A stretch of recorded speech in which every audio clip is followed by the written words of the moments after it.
happened at that point wasn't nearly good enough for me, so I was working on this, and I just had a moment of utter, total frustration where I literally sat down to meditate, and I tried to sort of crack that open again, and the words just came up, not from my head, but almost more from my gut, which was, I can't do this.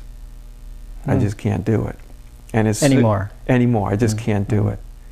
And as soon as those words came, somehow there was a spontaneous surrender. Not as noble as surrender, but just utter defeatedness.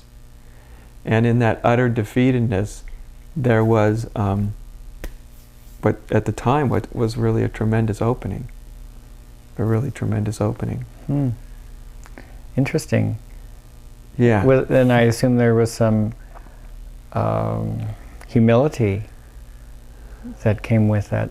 Oh, a tremendous amount of humility. I mean, everything sort of really changed at that moment. I mean, because that moment was for a while, it was a very dramatic moment. I mean, there was a whole energetic thing that was going on. Some people might call it a whole kundalini thing that was going on, that as soon as I said I give up, it was just like someone pushed the launch button on a rocket inside of me energetically.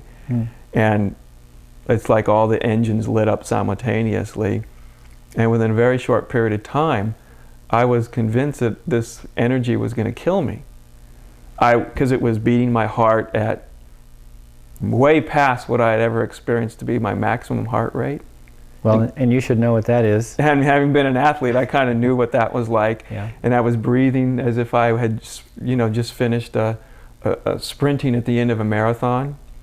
And yet none of it was stopping. It was just, the heart was beating like this, and the lungs were breathing, and this incredible surge of energy was going through my body. And I had the thought. I said, oh, I get it, this is going to kill me. And I really was sure that it was going to kill me. And when I said it was going to kill me, the next thought that arose was, well, if this is what it takes to be free, then let's get done with it. And it wasn't sort of a macho thing. It was more of just of a fact. Like, I'm ready, I'm willing. If this is what it's going to take, and it's going to kill me here today, then I'm ready. It was sort of very factual. And as soon as that thought came through my system, the energy literally just, in the snap of a finger, stopped. And it was like I was catapulted into space. All that was left was just an amazing, huge expanse of just void, void, void, void, void, void, void, void. Does that mean you didn't have awareness of your body or your surroundings? None. Did you pass out? No. Was it you were in a coma? I think it was like a coma where I was still sitting there. I don't really know how long I sat there. Because I didn't have any sense of my surroundings. Everything was just like a blackness, just a void. And at the same time, it was also as if I was receiving this download of information. Insights were coming to me like 10 at a time, not even sequential, not even 10 really quickly, but 10 simultaneously. And it was literally like with each second, multiple insights were being I felt like I was a computer. They were being downloaded into my system at some unbelievable rate. And somehow I was comprehending them all simultaneously, and also not comprehending them all, kind of both at the same time. And it was just like this inflow, almost like this void was just downloading itself into me, and yet at that moment I was nothing, absolutely nothing. What was happening with you physically at that point? I had no sense of it. Physical body at all. I mean, I was literally just felt like I was just launched into infinite space. And receiving this download. And receiving this download. Reminds me a little bit of 2001: A Space Odyssey. When there are some scenes in that where he's traveling to Jupiter. I think it's Jupiter, and there's sort of the light show section of the movie. Oh, yeah. Like all these colors are going by him, and he's trying to assimilate all this sort of, it's like a parallel processing, high-speed download of information. Yeah. And he's going through that transformation into the cosmic fetus at the end of the movie. Mm-hmm. So, well, this is pretty wild. It was wild. So then when I came out of this, I wasn't very, I mean, I don't know how long I was there. I wasn't sitting there for a tremendously long period of time. But when I came out of this state, there was just no sense in remaining sitting. So I got up and I did what I used to have a little meditation hut in my parents' backyard that I was meditating in, and I got up and I bowed to the little Buddha figure. And when I bowed to it, by the time I got my head back up, I was just laughing hysterically because I could see that Buddha figure, and I instantly had the recognition, that's what I am. I am the thing I've been chasing. That's what I am. And I just thought, this is ridiculous. I'm literally bowing to this Buddha figure, and it's just a representation of what's over here on this side, and I have been chasing what I am the whole time. And it was just the funniest thing I could possibly come up with at the moment.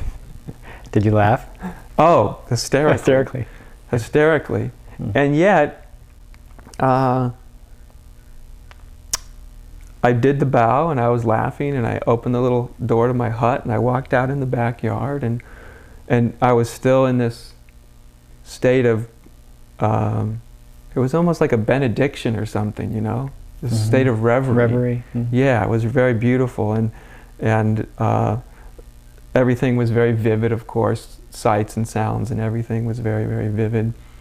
And yet in the midst of this amazing, what seemed to amazing revelation, as soon as I got out the door and I shut the door, it was like another flash of insight, just flashed like a light bulb.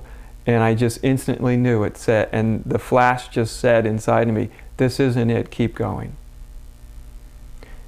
And it was sort of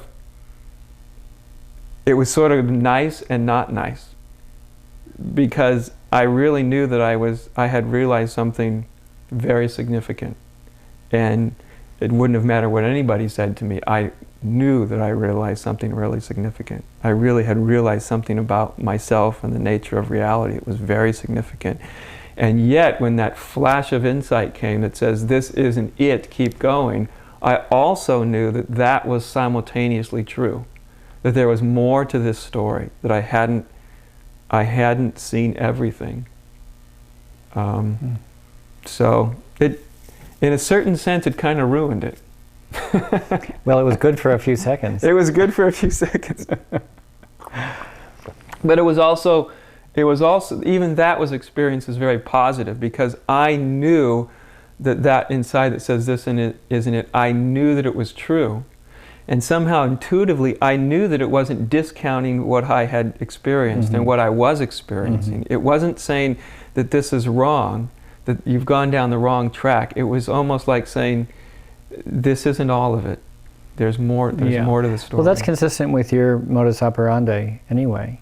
What you do, from what I understand of your process, was that you were very exhaustively interested in deconstructing all of your beliefs. And so even in the face of a cosmic download experience, it seems it would have been consistent for you for the question to arise, is this all there is? Yeah. And is this the complete thing? Yeah. Yeah. And and I think that sets you apart from some other seekers who might be willing to stop after the Big Bang. Sure. And but I would have appreciated some, little reprieve, so I could have grooved for a few days or a few weeks or a few months, thinking this is it. That would have been nice. It seems like a lot of people get to do that and then realize later that there might be more to the story. But it was just immediate for me. The difference is that I was never able to seek in the same way again. I was never able to strive again, because I knew that I was what I was seeking. I knew I hadn't gotten to the core of that mystery and what that mystery really meant.